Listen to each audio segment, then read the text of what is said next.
4:22 p.m. 1600 hours, 22 minutes after the hour. Israel Standard Time, Daf Yomi, Tractate Makos, page 4a. Top of the page with the words Chasar Kurtov. Shenav Lasach Kurtov Yain Marayin Larayin Venav Lalvikve Velo Pasaluhu V'chen Shlosh Alugi Maim Chasar Kurtov Shenav Aletoichan Kurtov Chalav Umarehen Kimare Maim Venaflu Lemikve Lo Pesaluhu. Less one kortov, or any small measure of water, into which a kortov of wine fell, increasing the measure of liquid to a total of 3 log, and the appearance of those 3 log is like the appearance of wine. And then those 3 log fell into a ritual bath, completing its requisite 40 se'ah. It did not invalidate the ritual bath, because 3 log of drawn water invalidate the ritual bath, and less than that measure of water fell into the ritual bath. And likewise, in a case where there are 3 log of drawn water, less 1 kortov, into which a kortov of milk fell, and the appearance of those 3 log is like the appearance of water, and those 3 log fell into a ritual bath, completing its requisite 40 se'ah, it did not invalidate the ritual bath, because in this case too, less than 3 log of drawn water fell into the ritual bath. Rabbi Yochanan ben Nuri Omer, Akol holech achar hamareh. Rabbi Yochanan ben Nuri says everything follows the appearance of those 3 log. Therefore, if it has the appearance of wine, it does not invalidate the ritual bath. If it has the appearance of water, it invalidates the ritual bath. Perhaps Rav Yehuda says, that Rav says, that the mixture of water and wine does not invalidate the ritual bath, because he holds, in accordance with the opinion of Rabbi Yochanan ben Nuri, that everything follows the appearance. Rabbi Yechiel holds, in accordance with the opinion of the first Tana, that the amount of drawn water is the decisive factor, and therefore, regardless of its appearance, 3 log of water invalidates a ritual bath. Hami boya la Rababa, the Rababa, the Rababa Rav Tani Chaser Kurta Tov Beresh Aval Shlosh Alugim Netanya Kama Besali. Rav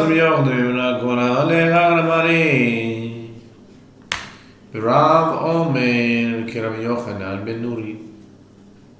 The Gemara asks, wasn't this matter already raised as a dilemma by Rav Papa? As Rav Papa raised a dilemma.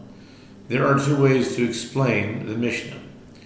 One is that Rav teaches, in a case where there are 3 log of drawn water, less 1 kortov, in the first clause, but in the case where there are 3 complete log of water, according to the first Tana, it invalidates the ritual bath, even if its appearance is that of wine.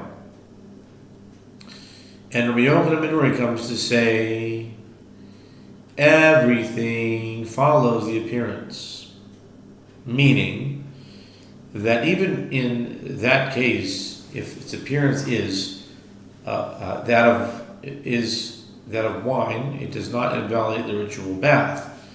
And if that is the dispute, Rav states his opinion in accordance with the opinion of Rabbi Yochanan ben Nuri. O Dilma, Rav lo tani chaser kurta v'reshe. But Rabbi Yochanan ben Nuri ki plig asefahu de plig. Or perhaps Rav did not teach in a case where there are 3 log of drawn water, less 1 kortov.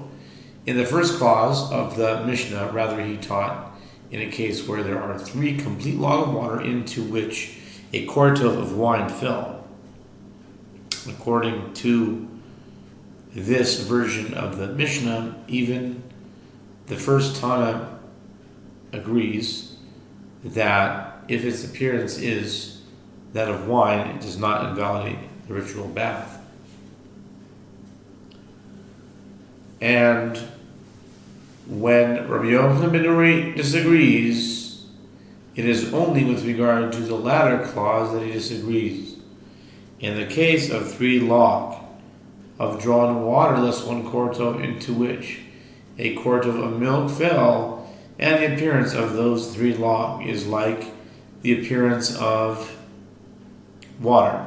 The first Tana holds that in order to invalidate a ritual bath, 2 criteria must be fulfilled. There must be 3 log of water, and its appearance must be that of water. In this case, there is less than 3 log of water. Rabbi Yochanan ben Nuri holds that there is only 1 criterion, appearance. Therefore, in the case of milk, the ritual bath is invalidated. The Rav Amar Kidivrei Hakol, and according to this latter rendering of the dispute, Rav states his opinion in accordance with the opinion of everyone. Why then does Rav state this statement of Rav is in accordance with the opinion of Yochanan ben Nuri?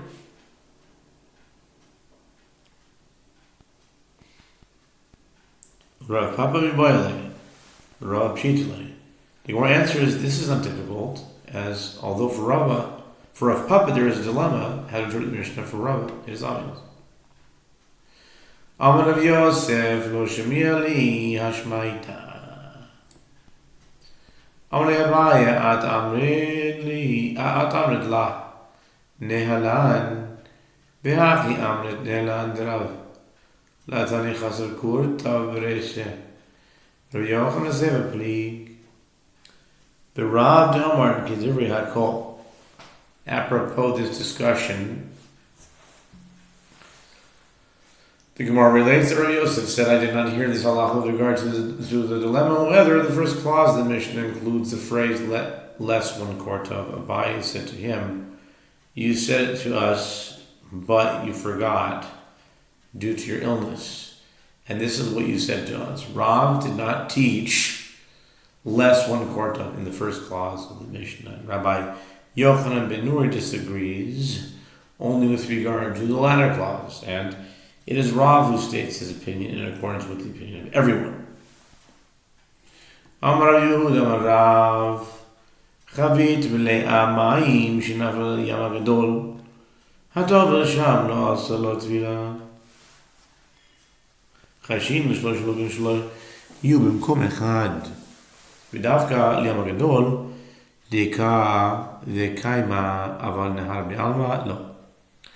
Rabbi Yehuda says that Rav says, in the case of a barrel full of drawn water that fell into the Mediterranean Sea, concerning one who immerses there in the spot where the water fell, the immersion did not take effect, did not affect his purification, because we are concerned that 3 log of drawn water should be collected in one place, in the place where he immerses. The Gemara qualifies this halacha. And this applies specifically to the Mediterranean Sea, whose waters are largely stagnant. But in the case of a river whose waters flow, no,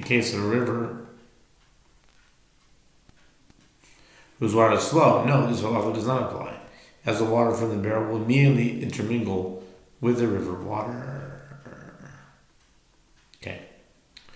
Tanya Nabi Hachi Chavis Malaya Yain Shinafal al Yam Gadol. Hatov Sham lo Azalo Tvila Chashin Shlosha Lugin Shuvin Shelo Yum B'Mkom Echad Chen Kikar Shen Trua Shinafal Sham Tameh. The Gemara notes this is also taught in bright in the case of a barrel full of wine that fell into the Mediterranean Sea. Concerning one who immerses there, the immersion did not affect his purification, because we are concerned that 3 log of drawn wine that is unfit for immersion should not be collected in one place. And likewise, a loaf of truma that fell there where the wine fell is impure through contact with the wine. Mai v'chein. Mahu detema hasam. Okay, Gavra.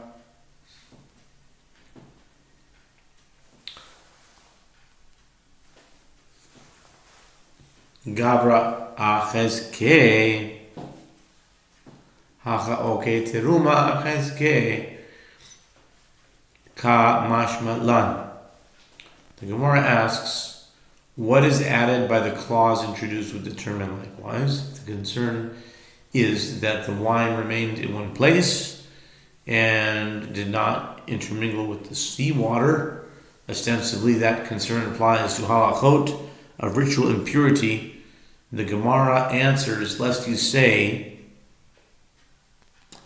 that there, with regard to immersion, the reason he is impure is that since there is uncertainty whether his immersion affected his purification, the principle is establish the person on his presumptive status of impurity.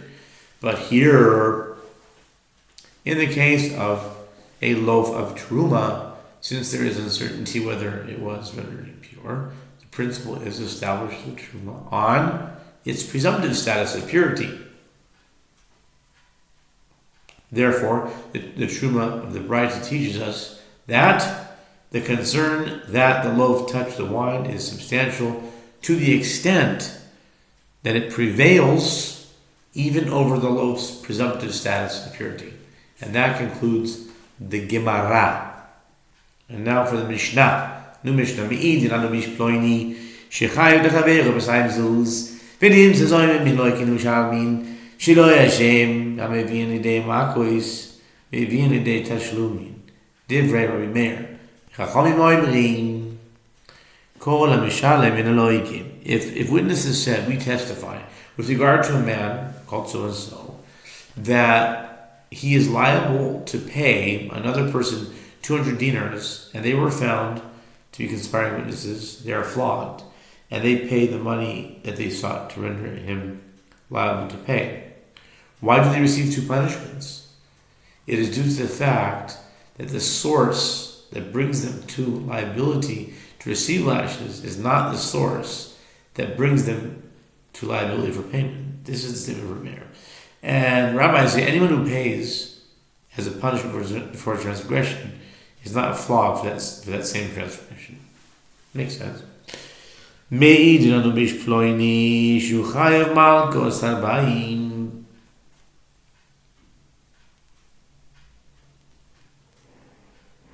Me'idin anu bishploini shu chayav Makos harbaim benim zezoyim miloikim shmoinim mishum lo ta'ana v'rachem shaker mishum asitim lo kash zoma. Likewise, if witnesses said, and we testify with regard to a man called so and so, that he's liable to receive 40 lashes, and they were discovered to be conspiring witnesses, they are flogged with 80 lashes. Why? One set of lashes is due to the violation of the prohibition, you shall not bear false witness against your neighbor. That's Exodus 20:13. And one set of lashes is due to the verse, and you shall do to him as you conspire. Deuteronomy 19:19, which is the punishment for conspiring witnesses. This is the statement of Rabbi Meir. The rabbis say they are flogged with only 40 lashes due to the verse, and you shall do to him as he conspired.